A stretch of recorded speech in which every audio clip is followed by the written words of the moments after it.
اللہم صلی علی محمد وعلی آل محمد کما صلیت علی ابراہیم وعلی آل ابراہیم انک حمید مجید اللہم بارک علی محمد وعلی آل محمد کما بارکت علی ابراہیم وعلی آل ابراہیم انک حمید مجید رب اشرح لی صدری ویسر لی امری واحلل عقدۃ من لسانی یفقہوا قولی۔ انتہائی محترم دوستوں اور بھائیوں، اگلے چند منٹ میں مجھے سیرت سیدنا ابراہیم خلیل اللہ علیہ الصلاۃ والسلام کے حوالے سے کچھ گزارشات آپ کی خدمت میں پیش کرنی ہیں۔ میں نے سب سے پہلے قرآن مجید کے ایک مقام کی تلاوت کی ہے جس میں غالباً سورہ حج ہے، جس میں کہا گیا کہ قائم ہو جاؤ اپنے باپ ابراہیم کی ملت پر، ملت ابیکم ابراہیم ہوا سماکم المسلمین، اس نے تمہارا نام مسلمان رکھا ہے، یعنی اللہ تعالیٰ نے تمہارا نام مسلمان، یعنی تو قرآن مجید میں ایک دو جگہوں پر اور بھی آیا ہے کہ اللہ نے تمہارا نام نہ یہودی رکھا ہے نہ نصرانی رکھا ہے۔ اور اگر آج کے حالات میں ہم یہ بات بیان کریں تو اللہ تعالیٰ نے ہمارا نام نہ کوئی دیوبندی رکھا ہے، بریلوی رکھا ہے، اہل حدیث رکھا ہے، اللہ نے ہمارا نام رکھا ہے اطاعت گزار۔ ہوا سماکم المسلمین، اس نے سماکم المسلمین کہ تمہیں پکارا ہے مسلمین کے نام سے، تمہاری کوئی پہچان نہیں ہے، نہ مسلک، نہ فرقہ، نہ علاقہ، نہ زبان۔ اور یہ آگے جو ہم حج کی بات کریں گے، حج اسی کی بات بتاتا ہے۔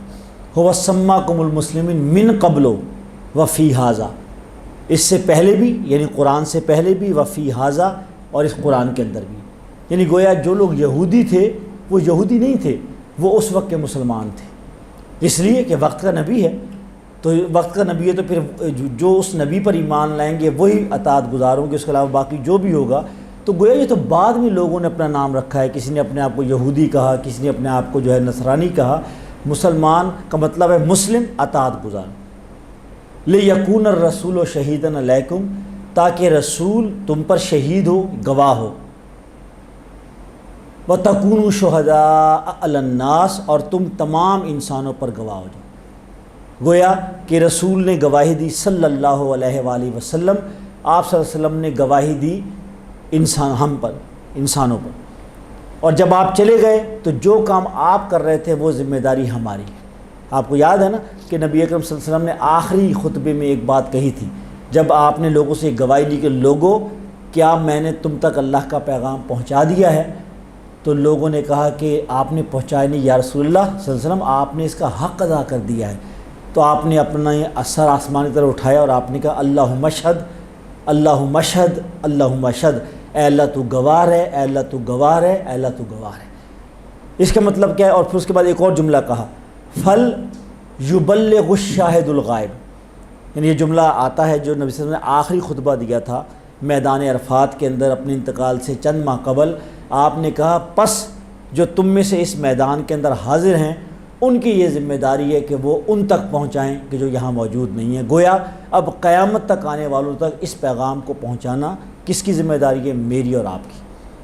فل یبلغ الشاہد الغائب، کہ جو یہاں شاہد ہے، شاہد کا مطلب ہے گواہ، جو موجود ہے، اس کی ذمہ داری ہے کہ وہ غائب، چاہے اس عہد کے اندر، وہ جو نبی صلی اللہ علیہ وسلم کے دور کی جو کہ 6 صدی عیسوی تھی، اور چاہے یہ 21ویں صدی عیسوی ہے، اور چاہے 31ویں صدی ہو، چاہے 41 یا 51ویں صدی عیسوی ہو، اب ذمہ داری امت مسلمہ میری اور آپ کی ہے کہ ہم یہ سمجھیں کہ ہماری یہ ذمہ داری ہے کہ ہمیں نہ صرف اپنی اصلاح کرنی ہے، اپنے معاملات کو اللہ اور اللہ کے رسول صلی اللہ علیہ وسلم کی ہدایات کی روشنی میں ڈھالنا ہے، بلکہ اپنے ارد گرد جتنے بھی لوگ ہیں، پہلے اپنے قریبی لوگ، اور اس کے بعد ہماری ذمہ داری ان غیر مسلم پر تک بھی ہے کہ جن تک اللہ کا پیغام نہیں پہنچا۔ یہ ہماری ذمہ داری بنتی ہے۔ اگر ہمارے دفاتر میں، ہمارے محلوں کے اندر ایسے لوگ موجود ہیں تو ایک مومنانہ غیرت اور نبی صلی اللہ علیہ وسلم نے جو ذمہ داری مجھے اور آپ کو دی ہے، اس بات کا تقاضا کرتی ہے کہ میں محبت کے ساتھ، حکمت کے ساتھ اپنے اس بھائی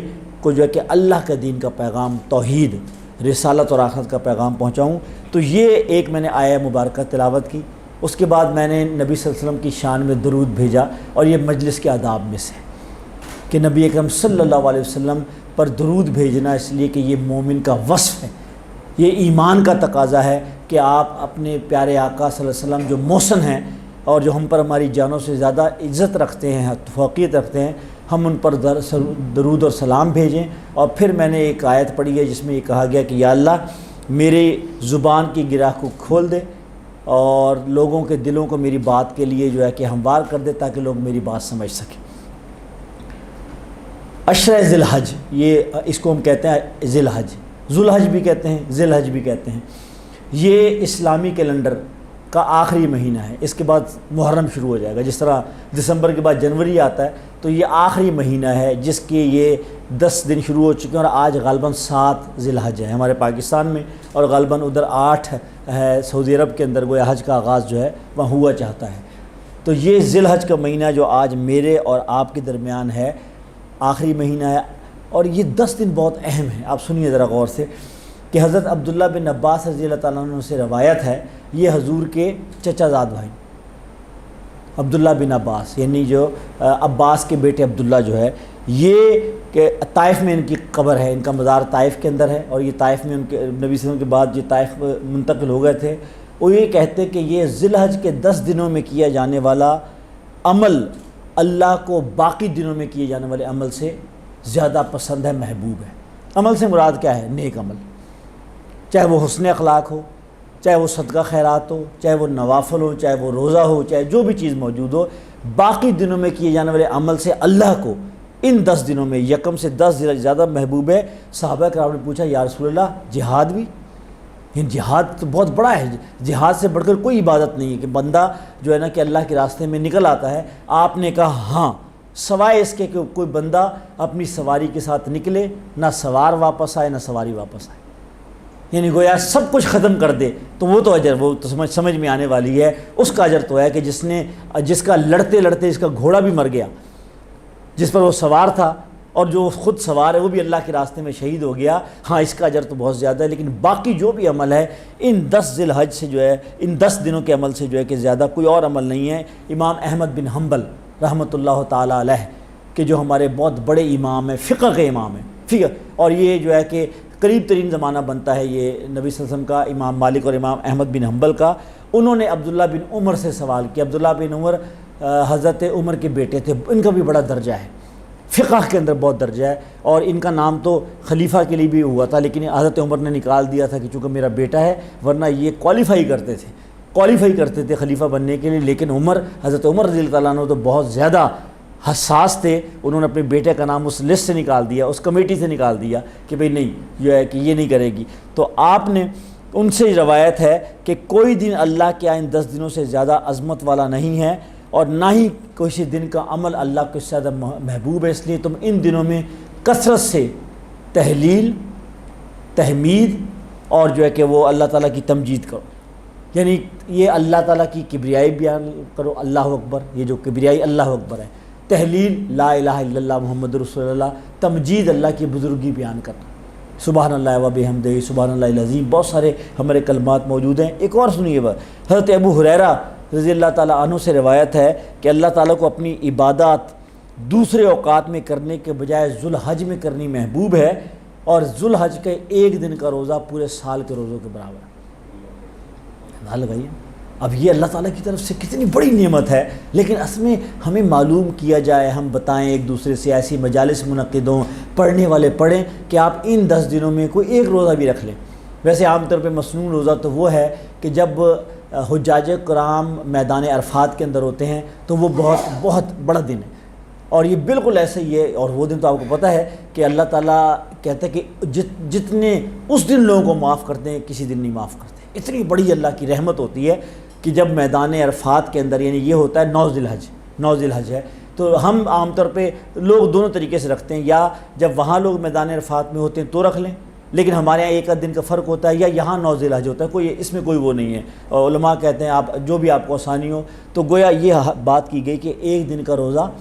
اچھا، ایک اور بڑی بات خوبصورت ہے، امام ابو حنیفہ رحمۃ اللہ علیہ کہ عالم اسلام میں بہت زیادہ ان کو ماننے والے ہیں، یعنی ان کو اہل حدیث سنی بھی مانتے ہیں اور جو ہے کہ دیوبندی بھی مانتے ہیں، اور ان کو ان دونوں کے امام، ان کو امام اعظم اس لیے کہا جاتا ہے کہ عالم اسلام کے اندر زیادہ جس فقہ کی پیروی کی جاتی ہے نا، یعنی دین کے سمجھنے میں، وہ امام اعظم رحمۃ اللہ علیہ امام ابو حنیفہ کی ہے۔ وہ کہتے ہیں کہ مجھے سمجھ نہیں تھی کہ کون سی عبادت جو ہے کہ زیادہ فضیلت والی ہے۔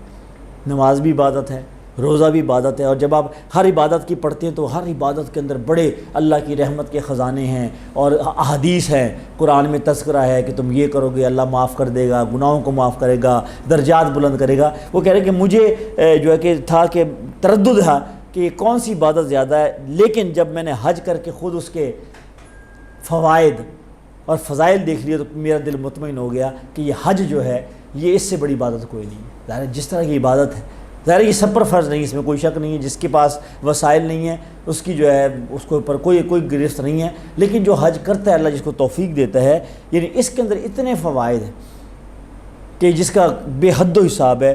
اسی لیے علماء کرام نے اس پر مختلف رائے دی ہے کہ بھئی یہ جو بات آتی ہے کہ یہ ہم تو سنتے ہیں کہ رمضان کا جو ہے نا وہ رمضان بہت برکت اور فضیلت والا ہے، اور خاص طور پر رمضان کا آخری عشرہ 21، 25، 23، 27، 29، جس میں 5 راتیں آتی ہیں، جس میں قرآن مجید نازل بھی ہوا انا انزلناہ فی لیلۃ القدر۔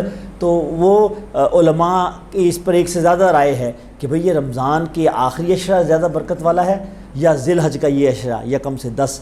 تو اس پر پھر شیخ عبدالحق محدث دہلوی جو دہلی کے جو ہے کہ جو ہے وہ تھے اپنا امام حدیث تھے، انہوں نے بڑی خوبصورت بات کی۔ انہوں نے اس کے درمیان ایک راستہ نکالا۔ انہوں نے کہا کہ آخری عشرے کی راتیں اور ذی الحج کے دن جو ہے یہ زیادہ ہے، تو انہوں نے جو ہے ایک شکل لیں۔ تو دیکھیں اب آپ دیکھیں یہ ایک شوق کی بات ہے نا کہ بھی آپ کو اللہ موقع دیتا ہے تو آپ کس طرح، یہ تو مومن کا ہے نا، اگر ابھی سیل لگی ہوئی ہو تو آپ تو ہر جگہ جائیں گے، یہ چھوڑیں گے تو نہیں، آپ کہیں گے نہیں یار وہاں سیل زیادہ ہے، وہاں سیل زیادہ ہے، وہاں سیل زیادہ ہے، اور آپ انتظار کریں گے، اور آپ چھوٹی مارکیٹوں میں بھی جائیں گے، بڑی مارکیٹوں کے اندر بھی جائیں گے، اس لیے کہ آپ کی تسلی نہیں ہوگی کہ شاید میری پسند کی چیز وہاں سے مل جائے، وہاں سے مل جائے۔ تو یہ وہ چیز ہے۔ حج کیا ہے؟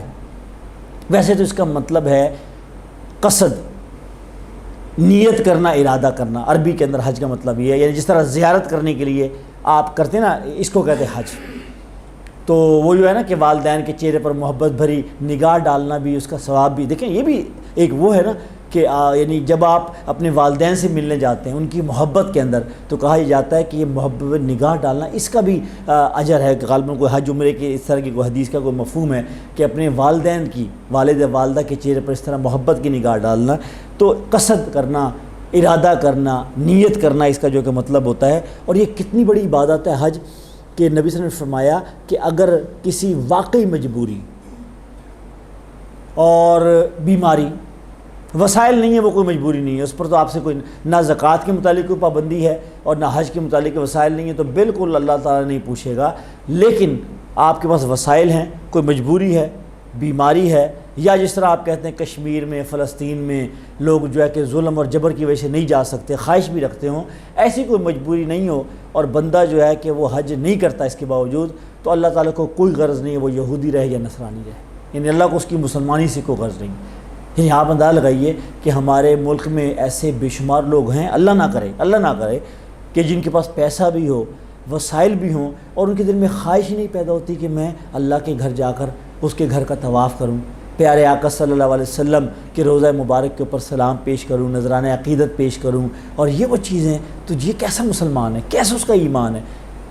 مجھے ہمارے ایک بزرگ تھے، انہوں نے کتنی پیاری میں نے ان کی زندگی میں پڑھی، انہیں جب پہلی تنخواہ ملی تو ظاہر پہلی تنخواہ ملی تو انہوں نے کیا کیا، اس تنخواہ کا ایک حصہ انہوں نے جمع کرنا شروع کر دیا۔ کس کے لیے؟ حج کے لیے۔ تو انہوں نے کہا کہ اس کے مجھے 2 فائدے ہوئے۔ ایک فائدہ تو یہ ہوا کہ میرے پاس اتنے پیسے نہیں تھے کہ ایک مرتبہ میں میرے پاس پیسے ہوتے اور میں حج کرنے چلا جاتا، تو اس کا ایک فائدہ تو یہ ہو گیا کہ تھوڑے پیسے جمع کرتے ہوئے میرے پاس حج کے زیادہ راہ یا حج پہ جانے کے لیے پیسے جمع ہونے شروع ہو گئے۔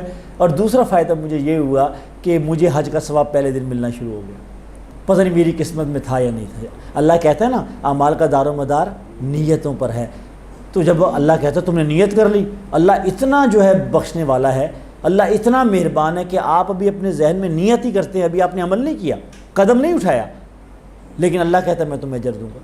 تو انہوں نے کہا کہ یہ دونوں اس طرح ہو گیا. تو گویا جو خواہش ہے، خواہش اس کا نام ہے. آپ کو یاد ہے کہ بھئی ایسے کئی آپ کو واقعہ تاریخ میں ملیں گے کہ لوگوں نے عمر بھر کی جمع پونجی اپنے حج کے لیے جمع کی ہے. ایسے بیوائیں ملیں گی آپ کو، ایسے محنت کش ملیں گے، ایسے مزدور ملیں گے کہ جن کی خواہش تھی کہ یا اللہ مجھے عمر کے آخری حصے میں جو کہ وہ ہو، اور اس کے نتیجے میں وہ اللہ کو وہ ہے.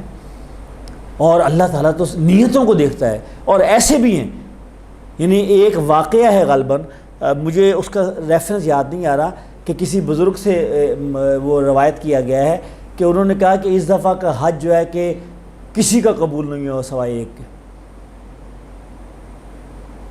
اور اس کی وجہ سے باقیوں کا بھی قبول ہو گیا. انہوں نے کہا وہ کون ہے؟ انہوں نے کہا یہ وہ فلاں بغداد کا وہ فلاں جو ہے اپنا قصائی ہے یا کون موچی ہے، اس کا حج. اور اس نے تو وہ تو حج پہ آیا ہی نہیں، یعنی وہ حج پہ جا ہی نہیں سکا. تو پتہ یہ لگا کہ اس نے ساری عمر کی جمع پونجی جمع کی تھی، لیکن آخری وقت کے اندر جو ہے کہ کوئی ایسی خاتون حاجت مند ضرورت مند جو ہے شاید بیمار تھی یا کیا تھی، وہ اس کے پاس آ گئی. جو اس نے حج کا پیسہ جمع کیا تھا وہ جو ہے کہ اس نے دے دیا. تو وقت کے ولی کے خواب میں یہ جو کہ یہ بشارت آئی ہے کہ اس دفعہ کسی کا حج قبول نہیں ہوا، اس غریب مسکین آدمی کا ہوا، اور اس کی وجہ سے باقیوں کا بھی ہو گیا. یہ ہے نیت کا معاملہ. آپ نہیں جا سکتے، آپ کے پاس وسائل نہیں ہیں، دل میں آرزو ہے، خواہش ہے، کوشش کی ہے، دعا مانگی ہے، طلب میرے اندر موجود ہے، اللہ دے دے. کون ہو کر آئے جی؟ حامد سمیع ہو کر آئے ہیں جی. اور کون ہو کر آیا ہے جی؟ شیر علی ہو کر آیا ہے، عاصم ہو کر آیا ہے. یعنی اللہ تعالیٰ بالکل. اور دیکھیے لوگوں کے پاس کروڑوں روپے موجود ہیں، آج 1000 لوگ حج کر رہے ہیں صرف. یعنی دیکھیں اللہ نہ چاہے تو پاکستان کے 1,80,000 لوگوں نے پیسے جمع کرائے دیے بینک میں. 1,80,000 لوگوں نے بینک میں پیسے جمع کرا دیے تھے، لیکن اللہ کی طرف سے اذن نہیں تھا. پیسے بھی دے دیے اور ان کا جو کہ ویزا بھی لگ گیا یا منظوری ہو گئی، لیکن جو ہے کہ اللہ نے کہا نہیں، اس دفعہ جو ہے کہ وجہ کرونا بنے یا جو بھی بنے، اصل میں ان کی قسمت میں نہیں تھا. اب اللہ چاہے گا تو جب ہوگا تو ہوگا. اللہ سے مانگنا چاہیے، ڈرنا بھی چاہیے کہ یا اللہ تو توفیق دے. وسائل نہیں، نیت اور خواہش، اور اس کے پورا کرنے کی کوئی شکل بنا لی. یعنی دفتر نے اگر شروع کیا ہے دعا کرے ہمارا نام نہ نکل آئے، یہ بھی ہو سکتا ہے. کوئی امداد باہمی کہ ہر سال ہم سب لوگ کمیٹی ڈالیں گے اور جو کہ ایک کمیٹی جو ہے کہ حج کی ہوگی، یہ نیت ہے نا. اللہ تعالیٰ سے ایک عہد کرنا، اس سے محبت کرنے کی. بس میں بات کو مختصر کرتا ہوں. تو یہ تو ہو گئی بات ساری حج کی. اچھا حج ہے کیا؟ یہ میری آدھی گفتگو ختم ہوگی، بلکہ آدھی سے زیادہ. حج ہے کیا؟ ایک لفظ کے اندر میں کہوں، حج حضرت ابراہیم علیہ الصلاۃ والسلام کا نقش قدم ہے، آپ کی سیرت ہے، آپ کا اسوہ ہے، آپ کی زندگی ہے. بس کچھ نہیں ہے اس کے علاوہ. حج اسی کا نام.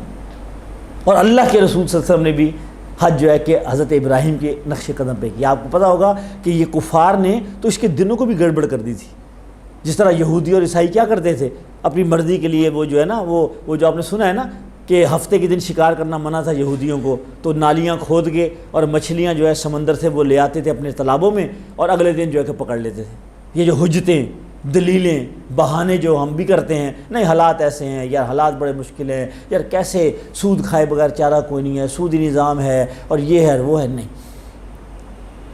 نبی صلی اللہ علیہ وسلم نے بھی حج کیا حضرت ابراہیم کے نقش قدم پر. آپ نے کہا کہ ہمارے باپ ابراہیم نے جن دنوں میں حج تھا، آج دوبارہ حج انہی دنوں میں واپس آ گئے. لوگوں نے ورنہ آگے پتہ کیا کرتے تھے، لڑتے تھے تو مہینوں کے دن زیادہ کر دے، مہینوں کے دن چھوٹے کر دے. اس لیے کہ حرام مہینے تھے نا، حرام مہینوں میں لڑائی نہیں ہو سکتی. یہ جو 4 مہینے حرام ہیں، یہ حج والے بھی اور وہ بھی ہیں. لیکن یہ بڑے چلاک تھے.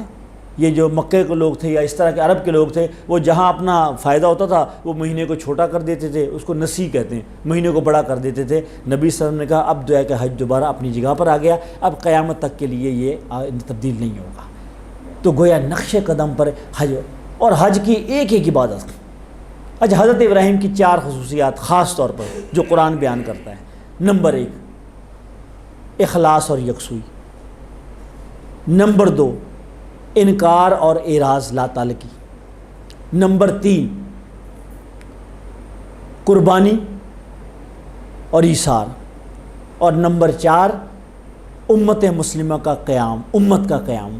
یعنی یہ 4 چیزیں ہیں. یہ چار چیزیں قرآن مجید میں مختلف آیات، اگر آپ آیت اکٹھی کر لیں جہاں جہاں حضرت سیدنا ابراہیم کا تذکرہ آیا ہے علیہ الصلوۃ والسلام کا، تو یہ چار چیزیں ہیں۔ نمبر ایک کہ کامل درجے کا اخلاص اور یکسوئی، اتنا اخلاص، یعنی ویسے تو دیکھیں یہ لفظ آسان نہیں ہے کہنا، خلیل اللہ، اللہ کا دوست، یعنی اللہ کا دوست، یعنی اللہ کہ اللہ جتنا بڑا ہے اللہ، تمام انبیاء مل کر بھی اس کے برابر نہیں ہو سکتے، لیکن اللہ نے خلیل اللہ کہا ہے، میرا دوست، مائی فرینڈ، میرا حبیب، خلیل اللہ کو۔ اور وہ جس طرح جن حالات سے گزرے ہیں تو اس کی وجہ کہ یکسو تھے، بالکل انہیں پتہ تھا، وہ جو قرآن مجید کی ایک آیت ہے نا، انی وجہت وجہی للذی فطر السماوات والارض، انی وجہت، میں نے اپنا چہرہ کر لیا ہے، وجہی للذی، اس ذات باری تعالیٰ کی طرف کہ جو زمین اور آسمانوں کا پیدا کرنے والا، بالکل جو ہے اس کے علاوہ کوئی وہ نہیں۔ اب بس جو ہے یہ بالکل جو ہے میں نے اس کی ناک کی سیدھ میں اپنے رب کی رضا اور اس کی جو ہے کہ خوشنودی کی طرف جانا ہے، اس کے علاوہ میری زندگی کا کوئی مقصد نہیں ہے۔ اخلاص اور یکسوئی۔ ایک اور آیت آتی ہے، ان صلاتی و نسکی و محیای و مماتی للہ رب العالمین، میری نماز، میری قربانی، میرا جینا، میرا مرنا، میرے جتنے بھی عبادت کرنے کے انداز ہیں سارے اللہ رب العالمین کے ہیں، کے لیے ہیں، لا شریک لہ، اللہ کا وبذالک امرت، اور مجھے اس کا حکم دیا گیا ہے، وانا اول المسلمین، اور میں سب سے پہلا اطاعت گزار کرنے والا ہوں۔ ابراہیم علیہ الصلوۃ والسلام، یہ پہلی چیز ہوگی، اخلاص اور یکسوئی۔ دوسری چیز میں نے کیا کہا کہ وہ ہے ایثار اور قربانی، کہ جو نہیں، دوسری اعراض اور انکار، کہ اللہ کے مقابلے میں، اللہ کی بندگی کے مقابلے میں، اللہ کے حکم کے مقابلے میں، اللہ کی مرضی کے مقابلے میں حضرت ابراہیم کے سامنے جو چیز آئی ہے انہوں نے اس سے بالکل منہ پھیر لیا ہے اور اسے لا تعالیٰ کی اختیار کی، اعراض اور لا تعالیٰ کی۔ دیکھیں کبھی کبھی ضرورت اس چیز کی ہوتی ہے کہ بندہ ان چیزوں سے کٹ جائے، علیحدہ ہو جائے کہ جن چیزوں سے اللہ کی ناراضگی آتی ہے۔ ایسے دوستوں سے بچے، ایسی مجلسوں سے بچے، ایسی باتوں سے بچے، ایسے مناظر سے بچے، ایسے طریقوں سے بچے، ایسی تہذیب سے بچے، یعنی ایسے معیشت، کھانے پینے کے کاروبار سے بچے کہ جس سے اللہ کی حضرت ابراہیم علیہ الصلوۃ والسلام کا اعراض یعنی لا تعلقی اور انکار۔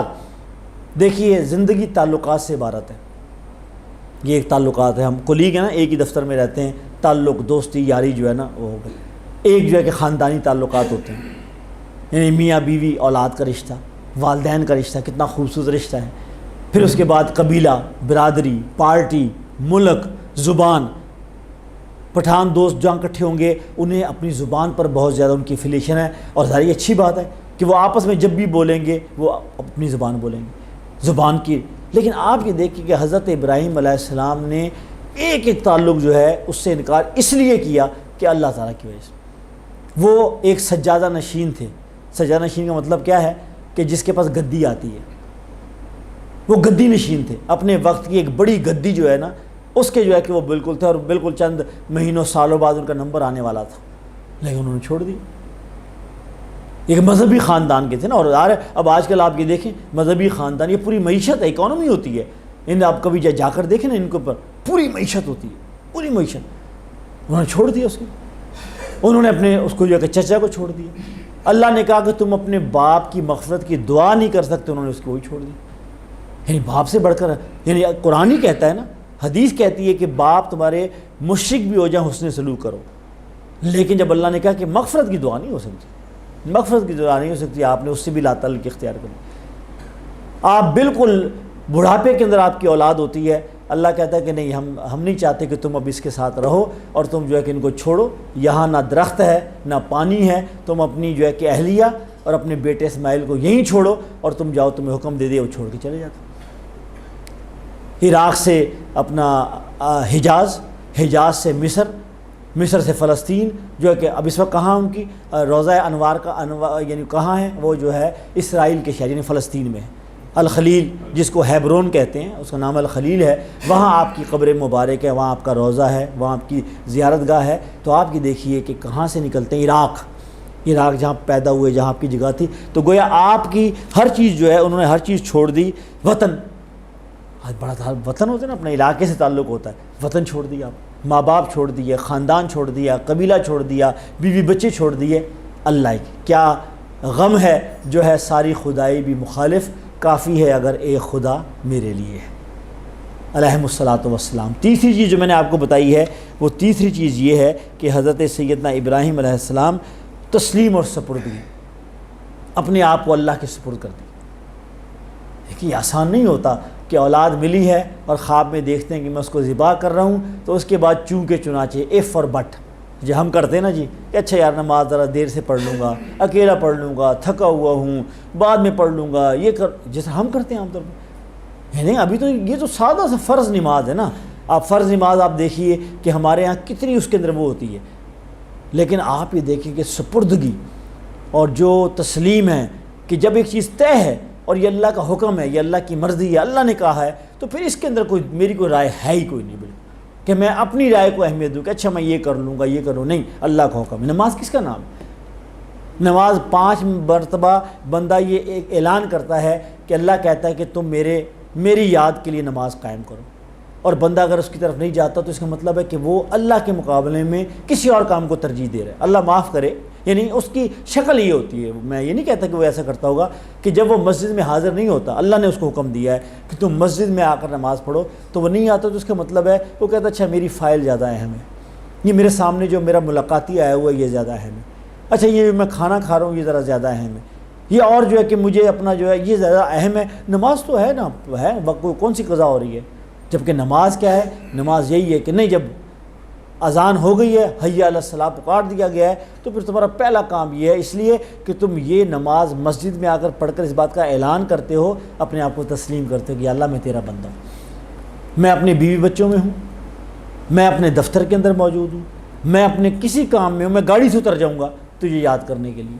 میں بہت سارے لوگوں کو جانتا ہوں کہ وہ سفر کرتے ہوئے پہلے یہ طے کرتے ہیں کہ ہمیں نماز کہاں پڑھنی ہے، یا سفر سے پہلے پڑھنی ہے یا سفر کے آخر میں پڑھنی ہے، ہم نے وہ گاڑی نہیں لینی۔ یعنی دیکھیں نا، یہ اللہ کو یہ چیز پسند ہے نا کہ میرا بندہ میری یاد کے لیے کتنا فکر مند، کہ میں گویا وہ اپنے معمولات کو نماز کے ساتھ جوڑتا ہے، نماز کے ساتھ، کہ میں وہاں پہنچوں گا تو مجھے جماعت مل جائے گی، میں جماعت پڑھ کے یہاں سے نکلوں گا تو مجھے وہ اللہ کے حضور کھڑے ہونے کا اجر۔ تو حضرت ابراہیم کی زندگی جو ہے وہ تسلیم و سپردگی جو ہے اس کا ایک بالکل وہ تھی۔ اور چوتھی چیز جو میں نے آپ کو کہی ہے وہ کیا ہے کہ انہوں نے اپنی ذاتی زندگی نہیں گزاری۔ یہ میں نے آپ کو جتنے واقعات ان کی زندگی گنوائے ہیں نا، تو انہوں نے ساری زندگی امت کے لیے۔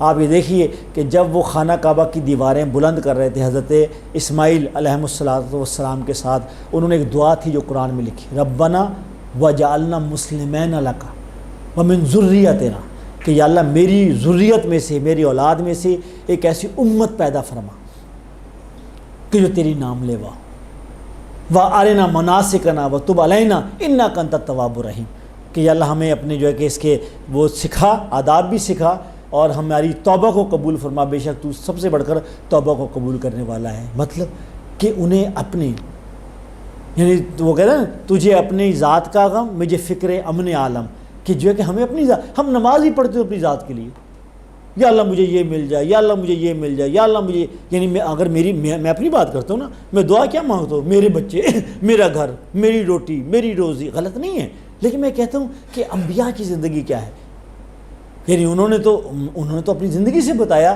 کہ کوئی چیز اپنی نہیں تھی۔ اللہ نے کہا یہ تمہاری جو اولاد ہے، بڑھاپے کی جو اولاد ہے ذبح کر دو، انہوں نے کہا کوئی بالکل وہ نہیں ہے، ان کو لے کے چل دیے، اور بیٹا بھی ایسا سعادت مند تھا کہ اس نے کہا جی آپ کر گزرے، افعل ما تؤمر، قرآن مجید کہتا ہے کہ ابا جان کر گزریے کہ جو آپ کو میرے رب نے حکم دیا ہے، تو گویا یہ ہے وہ چیز۔ تو کیا کہا گیا کہ قیام امت، کہ یہ امت اتنی اہم ہے اللہ کے رسول صلی اللہ علیہ وسلم کی کہ انہوں نے اس کے لیے دعا کی۔ اور آپ یہ دیکھیے کہ حج کس چیز کا نام ہے، بس بات میری ختم ہو گئی ہے، حج کا ایک ایک عمل جو ہے وہ حضرت ابراہیم کی یاد تازہ کرتا ہے، ایک ایک عمل جو ہے۔ طواف کس کے؟ خانہ کعبہ کی جس دیواروں کو بلند کیا ہے ہم طواف کرتے ہیں۔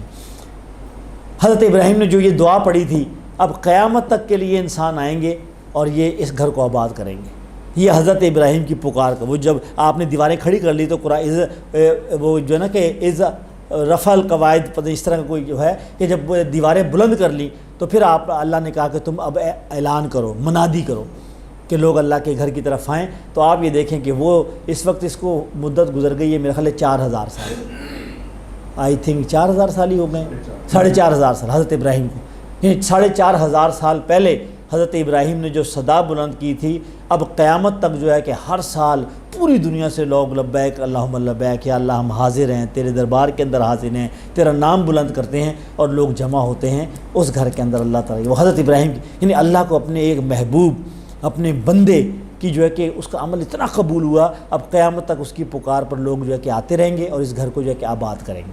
اچھا اور کیا ہے یہ ایک صفا مروہ کے درمیان صحیح کیا ہے؟ حضرت ابراہیم کی زوجہ حضرت حاجرہ علیہم السلام، اور وہ جو دوڑی تھی ان کے نقش قدم پر آپ کا حج مکمل نہیں ہوگا کہ جب تک آپ بالکل اسی طریقے سے جو ہے ان دو چھوٹی پہاڑیوں کے درمیان دوڑنا نہیں۔ رمی کیا ہے؟ جو حضرت ابراہیم نے شیطان کو ماری تھی، انبیاء کو اکسانے والا، چاہے حضرت آدم ہو چاہے حضرت ابراہیم ہو، کہ جنہوں نے جو اس شیطان نے، چونکہ اللہ نے اس کو اجازت دی ہے تو اس نے جو ہے کہ بتایا کہ یہ تمہارا ازلی دشمن ہے، اس کو یاد رکھو، اور یہ علامت ہے اس کی جو ہے کہ یہ بھی حضرت ابراہیم علیہ السلام۔ قربانی کیا ہے کہ جب آپ جو ہے کہ 10 ذی الحج کو قربانی کرتے ہیں تو کیا ہے؟ حاجی کرتے ہیں اور پوری دنیا کے مسلمان ان کی تقلید میں کرتے ہیں، وہ حضرت اسماعیل کی قربانی کی یاد دلاتی ہے۔ تو گویا ایک ایک چیز جو ہے حج کا ایک ایک عمل جو ہے وہ براہ راست جڑا ہوا ہے حضرت ابراہیم علیہ السلام کی زندگی سے۔ اور آخری چیز، اور وہ آخری چیز یہ ہے کہ آپ کو درود تو سب پڑھتے ہوں گے، نماز میں بھی پڑھتے ہیں، اور اللہ جن کو توفیق دیتا ہے آپ جو ہے کہ ویسے ہی پڑھتے ہوں گے۔ اور میں ایک بات کہوں گا، کوشش کیجئے کہ صبح شام جو ہے درود کا کچھ نہ نصاب بنائیں، نصاب وظیفہ بنائیں، وہ چاہے 10 دفعہ ہو، 20 دفعہ ہو، 50 دفعہ ہو، 100 دفعہ ہو۔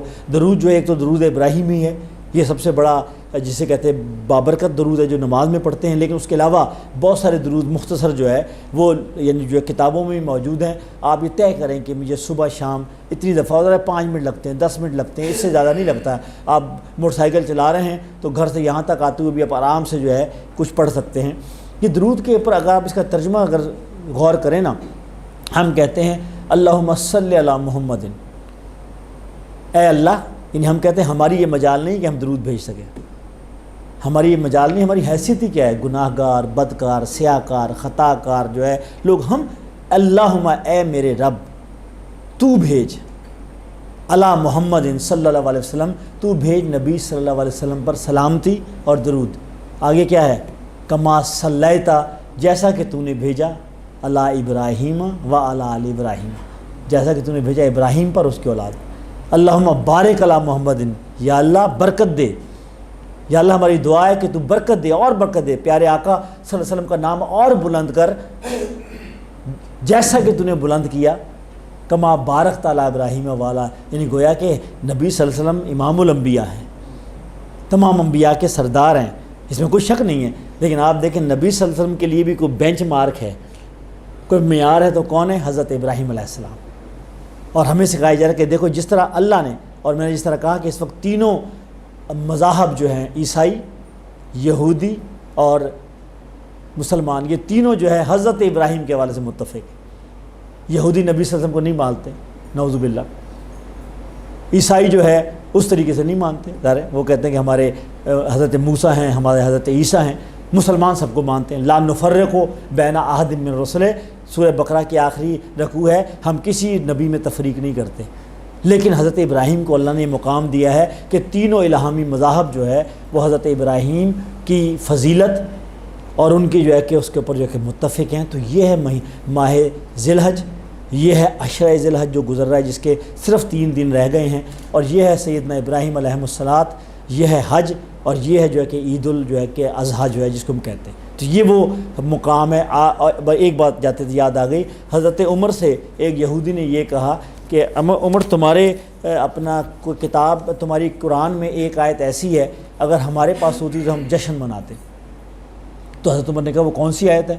انہوں نے کہا جی الیوم اکملت لکم دینکم واتممت علیکم نعمتی ورضیت لکم الاسلام دینا، کہ آج کے دن ہم نے تو اپنا دین مکمل کر دیا، نعمتیں تمام کر دی، اور اسلام کو تمہارے لیے زندگی بھر کا طریقہ بنا دی۔ یہودی نے کہا کہ یہ آیت اگر یہودیوں کے پاس ہوتی ہم جشن مناتے، خوشیاں مناتے، اس لیے اللہ اس میں کہتا ہے کہ میں نے تمہارے پر دین مکمل کر دیا۔ تو حضرت عمر نے کہا مجھے اچھی طرح یاد ہے، یہ عرفات کا میدان تھا جب یہ آیت نازل ہوئی ہے، یہ جمعے کا دن تھا، اور یہ عرفہ یوم عرفہ تھا، یعنی گویا کہ یہ دین جب مکمل ہو گیا تھا، نبی صلی اللہ علیہ وسلم دین مکمل ہو گیا تھا خود، یعنی اس وقت تو یہ آخری آیت ہے. اور آپ کو یاد ہے کہ اسی سے متصل جو ہے سورہ نصر اتری تھی، اذا جاء نصر اللہ والفتح، کہ اب اللہ کی فتح آ گئی ہے اور لوگ جوگ در جوگ جو ہے داخل ہو گئے اس دین کے اندر. تم جو ہے کہ اچھا اس سے پتہ لگ گیا، حضرت ابوبکر صدیق رونے لگ گئے. سورہ نصر جب نازل ہوئی ہے تو ابوبکر صدیق ظاہر ہے وہ سب سے زیادہ قریب تھے نبی صلی اللہ علیہ وسلم کے، رونے لگ گئے، اس لیے انہیں پتہ لگ گیا کہ یہ نبی صلی اللہ علیہ وسلم کے وصال کا وقت قریب ہے. جب کہا گیا نا کہ تم اب جو ہے اللہ تعالیٰ جو ہے کہ تم جو ہے کہ اللہ تعالیٰ توبہ کو قبول کرنے والا ہے، وَاسْتَغْفِرُوهُ، تم اللہ تعالیٰ کا استغفار کرو، تو وہ سمجھ گئے تھے کہ یہ اس کا مطلب ہے کہ بھی آپ کی رحلت کا وقت قریب آ گیا، تو گویا دین مکمل ہو گیا. تو حضرت عمر نے کہا کہ یہ ہمارا عید کا دن ہے بھائی، ہم خوشیاں مناتے ہیں، یہ جو آپ عید الاضحیٰ جس کو کہتے ہیں. اللہ تعالیٰ مجھے اور آپ کو توفیق عطا فرمائے کہ حضرت ابراہیم علیہ الصلاۃ والسلام کی زندگی سے ہم عمل کے نمونے حاصل کر سکیں. اللہ تعالیٰ اس ماہ ذی الحج اور اس عشرہ ذی الحج کے اندر ہمارے نیک عمل کو قبول کرے. آپ میں سے جو قربانی کی نیت رکھتا ہے اللہ تعالیٰ اس قربانی کو بھی قبول فرمائے، اور جو بھی نیک عمل ہے جس کے پاس قربانی کی استطاعت نہیں ہے وہ جو ہے کہ اللہ اور اللہ کے رسول صلی اللہ علیہ وسلم کے حضور جو ہے کہ نذرانہ عقیدت جو بھی پیش کر سکتا ہے وہ کرے. اللہ تعالیٰ ہمیں عمل کی توفیق عطا فرمائے. وآخر دعوانا الحمدللہ رب العالمین. تم النبیین صلی اللہ علیہ وآلہ وسلم. ربنا آتنا فی الدنیا حسنہ وفی الآخرۃ حسنہ وقنا عذاب النار. اللہم نور قلوبنا بالقرآن وزین اخلاقنا بالقرآن ونجنا من النار بالقرآن وادخلنا فی الجنۃ بالقرآن. ربنا افرغ علینا صبرا وثبت اقدامنا وانصرنا علی القوم الکافرین. یا اللہ جو باتیں کہی ہیں، جو باتیں سنی ہیں، اس پر عمل کرنے کی توفیق عطا فرما. یا اللہ اس مجلس کے اندر اگر کوئی خیر ہے اور بھلائی ہے تو یا اللہ آپ کی ذات اور آپ کی توفیق سے ہے. یا اللہ اس کو حاصل کرنے کی توفیق عطا فرما. اور یا اللہ اس مجلس کے اندر اگر کوئی کمی اور کمزوری اور کوتاہی ہے تو میری اور ہماری وجہ سے اس سے بچنے کی توفیق عطا فرما. یا اللہ ہمارے بیماروں کو شفا دے. یا اللہ ہمارے مرحومین کی مغفرت فرما. یا اللہ جو بھی بیمار اس کرونا کے باعث یا اس کے علاوہ بھی یا اللہ گھروں میں بیمار ہیں، ہسپتالوں کے اندر بیمار ہیں، ہمارے بچوں میں ہیں، ہمارے بڑوں کے اندر ہیں، یا اللہ ان کو شفا عطا فرما. یا اللہ جو اس دنیا سے چلے گئے ان کی مغفرت فرما دے، اگلی منزلوں کو آسان فرما.